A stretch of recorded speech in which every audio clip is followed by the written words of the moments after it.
Welcome to the official YouTube channel for the Colin Cowherd podcast. Go on, hit the subscribe button. There it is, so you don't miss any of our football content this season. It has been, if I might say, fantastic. So let me throw this at you. This is not a baseball topic. We don't talk a lot about it, but it's fascinating to me. So I'm agnostic on many things. I'm kind of an agnostic personality, from religion to almost anything. I tend to be just sort of, I weigh information and I pick the side I like. I don't have a lot of purity in me, right? Like I don't have a lot of loyalty outside of my wife and my children and friends. But so baseball comes out with this golden at bat concept, where basically Bryce Harper gets an extra at bat every game, or an Aaron Judge. You don't have to use it, but you can in a critical situation. And purists are bothered by this. And I'm fascinated by what purists are holding on to. And I've heard baseball people say, oh, I'll never watch another baseball game, as if Sandy Koufax's historic run is diluted by a new golden bat at bat concept in 2024. It's almost like saying, it's not perfectly analogous, but gay marriage ruins the sanctity of previous marriage. Well, if you had a great marriage for 40 years, what is it? Also, I will also say, anybody that, like, we've all come to terms with the guy that most people feel like, probably correctly, is the greatest baseball player ever, played at a time when a lot of the greatest baseball players ever were not allowed to be in the league because they were black or Hispanic. And it's just like, hey, we know that's part of the record book. We know, like, That's right. People have an ability. Nobody with a brain looks back and is like, hey, I checked Terry Bradshaw's stats. Dude sucked. Look, it's like, no, it's like, I know that's what the record, but like, those what the numbers are. But we all understand intuitively, oh, that was a different era. So if we were to have a golden at-bat era, and it's like, holy shit, a lot of 3 home run games out of nowhere. It's like, oh, yeah, because they changed the rules. People are smarter than, like, we give them credit for. Well, right. So, but that's what I'm asking. We had the cattle steroid era. So all the records power records are meaningless, and nobody really knows who took it.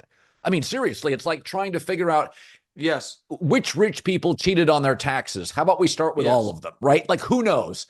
So my take is, what are purists holding on to? Are these 48-year-old men who still collect baseball cards? Like, the idea, so the sport makes 2 changes, both crush. Defensive shift eliminated, and a pitch clock. Okay, so all of a sudden the defensive shift, more base hits.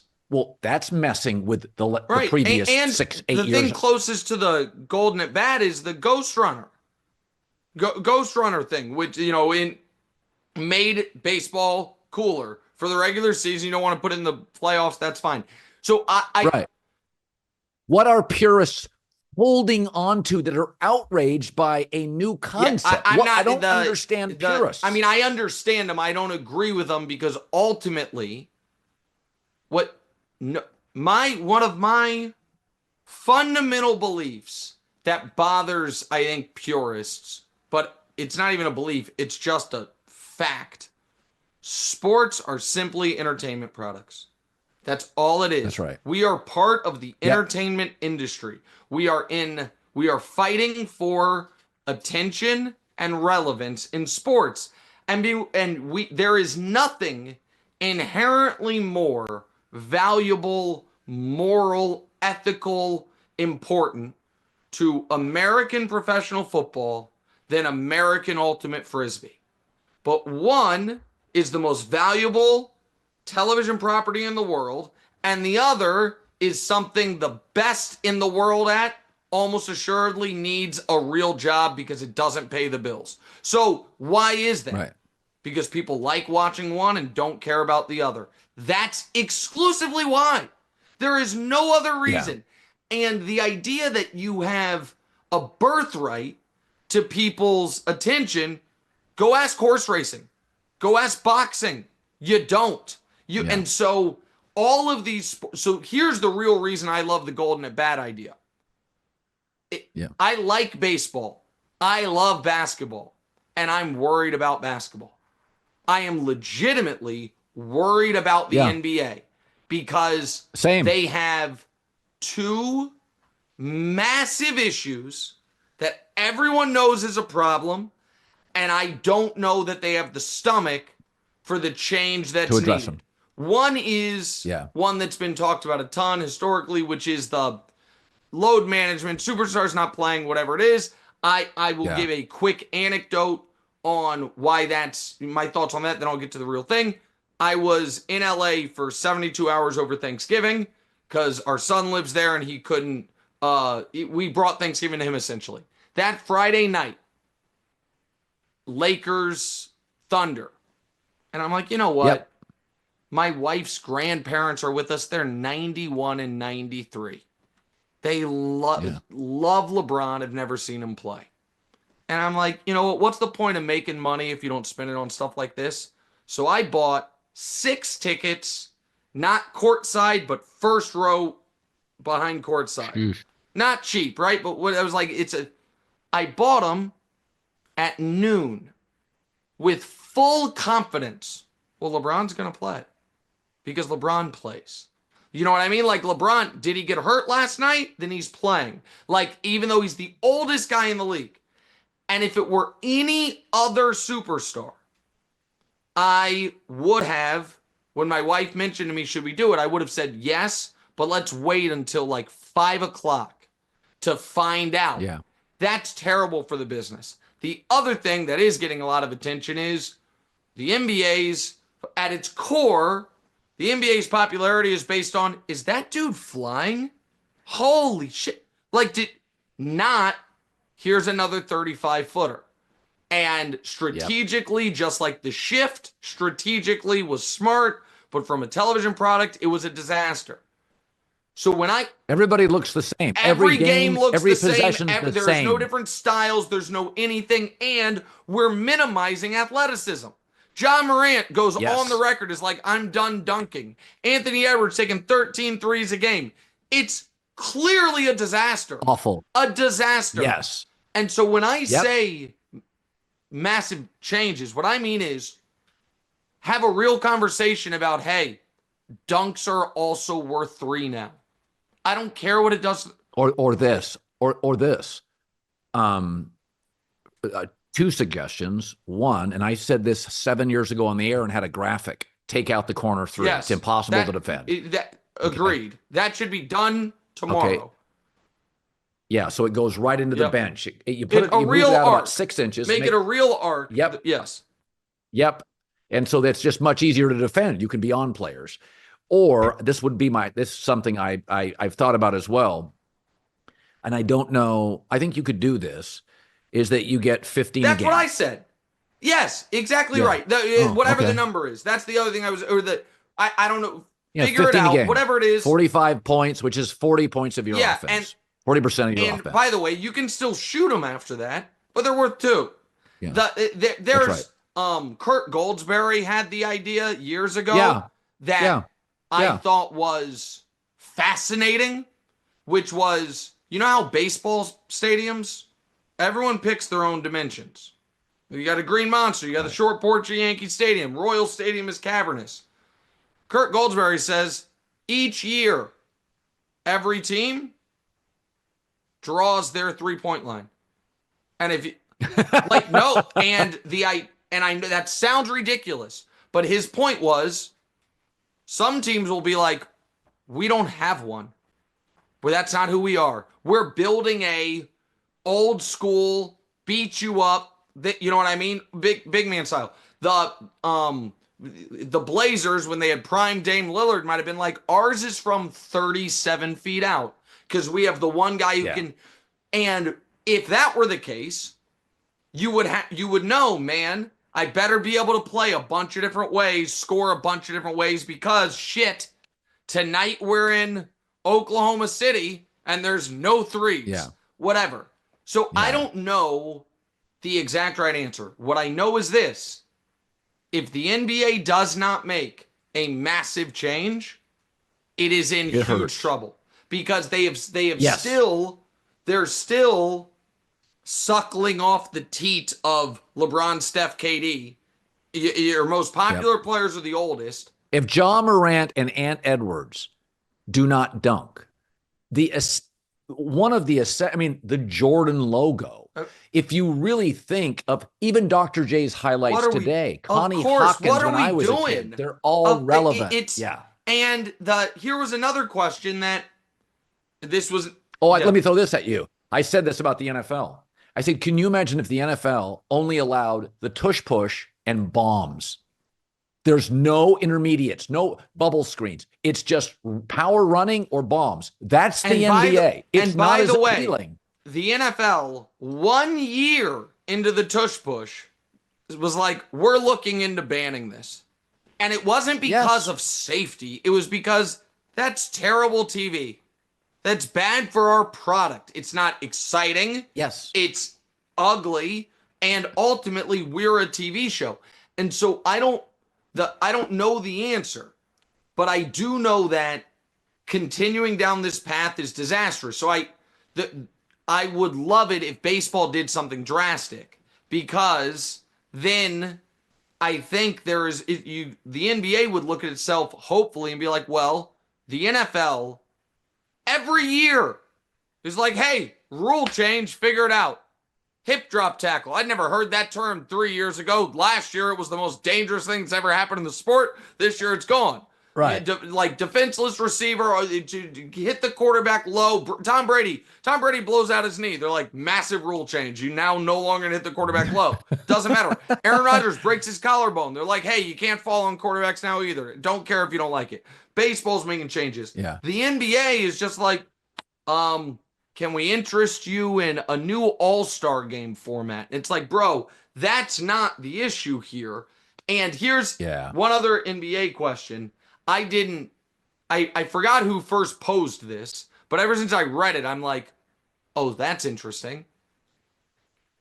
Is there a single NBA player under 30 that is more famous than Caitlin Clark?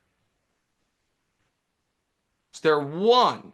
No, there's not. That's a problem. There's not. That's a problem. That's a problem. So this is something I've said. So baseball, I believe, I've said this on the air. I talked more baseball last year than I ever have. And I believe baseball is going to have, let me lay this out, is going to have a renaissance. I totally agree with this take, by the way. I totally agree. Okay, so number one, because the regional sports networks died, the bottom of the sport is now AAA baseball. And they cannot afford even good players. They can barely afford. I didn't think about that. So it's getting very top heavy. That's great. Remember, networks don't care. They only televise 7 teams, and 30% of the revenue comes from networks. And you say, oh, it hurts attendance.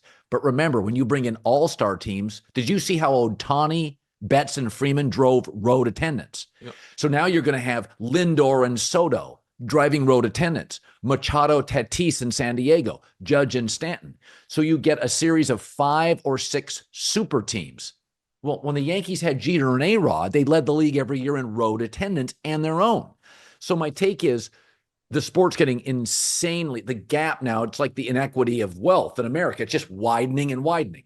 So that's not a terrible thing, because what's happening now is the only cities that can afford the big stars, New York, LA, Philly, and the richest of owners, the San Diego group, has been able to monetize some retail outlets, the stadium.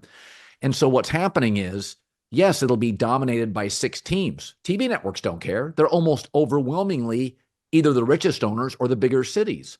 So I'm looking at the Dodgers and I'm like, do I really want the Joey Votto model or the Joe Mauer, where you go to Seattle and they can't afford anybody beyond Robinson Cano? It's a bad product. So at least the stars now are joining other stars. And people forget this.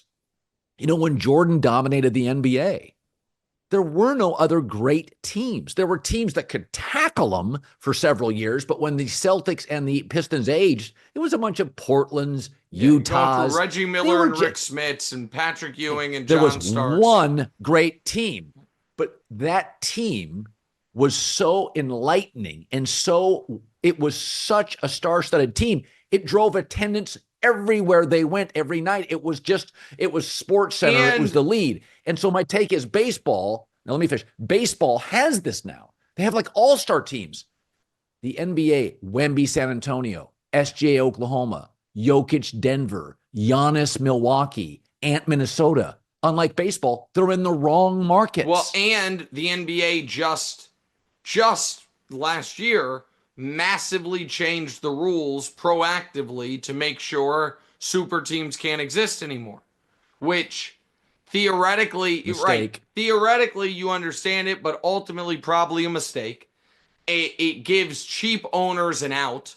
Like, oh, what do you want me to do? Like, what Denver has done to Jokic's prime is they win a title, and then each year they're like, let's lose this key player. Let's lose that key player. Yeah. And what do you want from us? Poor guy had 102 points, 30 rebounds, 16 assists over 2 games. They only won one of them. Guy averaged 50, 15, and 8 over 2 games. One of their losses to the Wizards. So that, and here's the other reason why I don't think it's bad for baseball. Because even with everything you just said, baseball still is just random enough that a team like the Royals this year made the playoffs, won a round, stole a game from the Yankees, and it's like there's not going to be, you're not going to feel like, oh, my season, I can't compete. Like, because the baseball kind of adding variance to the playoffs, I went into that Royals-Yankees series like, okay, we have 2 players who would play for them, but we got like a 40% chance of flipping them. Like, you know what I mean? It just takes one good starting pitching night, one bad night, and we could win. That's right. So I didn't feel like we were dead. And so, yeah, I found baseball this year. We talked more baseball on the show than ever before. Now, that was a very low bar because our previous high was 0. However, still, but still, like, it's not like it was forced on us. It was exciting. It's like, yo, we have Judge versus Ohtani in the damn World Series. Like, this is dope. And so I agree with you. And that's another reason the NBA should be worried. Like, and I don't know, man. I have my concerns about whether or not Adam Silver is a wartime consigliere or even knows there's a war going on. And I think he's super sharp at a lot of things and the right man for a lot of jobs. But right now, I think you have to be willing to say, we actively don't care about the record book. Because if they wanted to, one other thing, and I've said this I said it for the first time at the Sloan Sports Analytics Conference 7 years ago. Because I saw this train coming down the tracks. Because I'm like, my buddy Daryl Morey, I think, is the smartest guy in the league. And he clearly believes we should only shoot threes, free throws, and layups. So eventually everyone's going to think this, and then what's it going to do? And my solution now is if you want to change nothing about the rules of the sport, then all you have to do is say it's not 3s and 2s, it's 4s and 3s. Because now it's only a 33% premium. Now, you know what I mean? All those things. But there's 2 reasons they won't do that. One is people can't do math. People were like, what the fuck? Yeah. Like, add 4. And the other reason is it would ruin the record books. But you can't be worried about the record books. And you have to be worried. Baseball purists are paralyzed by them, and it's insane. It's insane, especially when, like, hey, man, if your Hall of Fame doesn't have Barry Bonds in it, like, what's the museum you're protecting anyway? I judge the quality of a fragrance by the compliments you get. When I wore Ovation for the first time, second time, and third time, usually I walk past somebody and they're like, hey, what you got on? Who over there smelling good?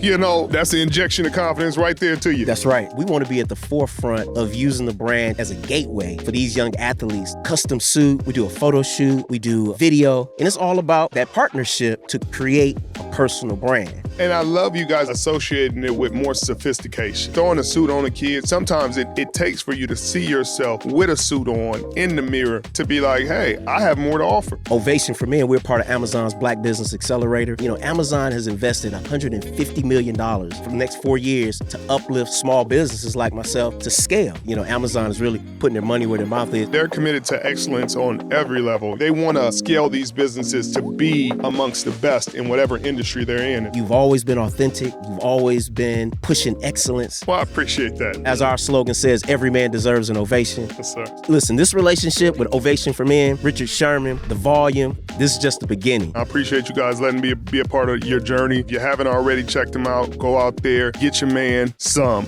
And get the sport too. And it can be Christmas, birthday, holidays, or yesterday. But make sure you get it.